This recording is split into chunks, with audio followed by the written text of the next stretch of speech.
பனைமரம் மாறுவேட போட்டி. பனைமரம் பேசினால் என்ன பேசும்? அனைவருக்கும் வணக்கம். நான் தான் உங்கள் பனைமரம். புதிய உலகை படைக்க தயாராக இருக்கும் உங்கள் அனைவருக்கும் என்னை பற்றி கூறுவதில் பெருமகிழ்ச்சி அடைகின்றேன்.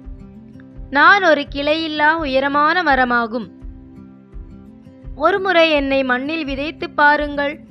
3 தலைமுறைக்கு உங்கள் உற்ற நண்பனாக நான் இருப்பேன்.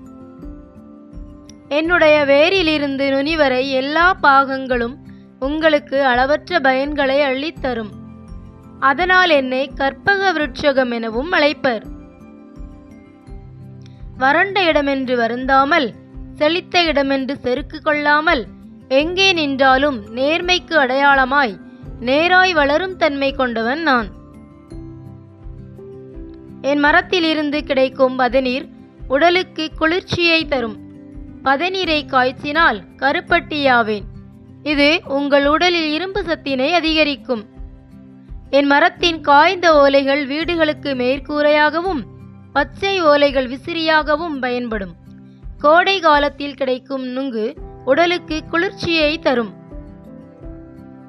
பனம்பழத்திலிருந்து கிடைக்கும் பனங்கிழங்கு சர்க்கரை நோயை கட்டுப்படுத்த உதவும். சேர மன்னர்களின் கொடி சின்னமாகவும் பயன்பட்டேன்.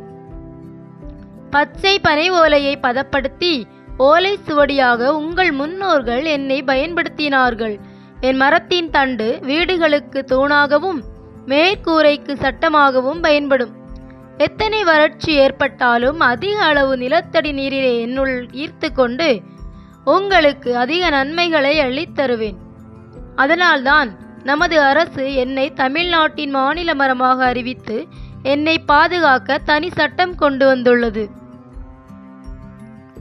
நம் தமிழர்களின் பண்பாடு, கலாச்சாரம், பழக்க வழக்கங்கள், நாகரிகம் அனைத்தையும் தாங்கி நிற்கும் ஓலை சுவடியின் மூலமாக இருக்கும் நான் நிலத்தின் பசுமையை மட்டுமல்ல, உங்களது பாரம்பரியத்தையும் சுமந்து செல்ல பயன்படுகிறேன் என்பதில் பெருமகிழ்ச்சி அடைகிறேன். என்னை வளர்த்து நிலத்தடி நீரை சேமியுங்கள். உங்களது தலைமுறையை ஆரோக்கியமாக்குங்கள். உங்களது முன்னோர்களின் பாரம்பரியத்தை பாதுகாத்து பின்பற்றுங்கள். நன்றி.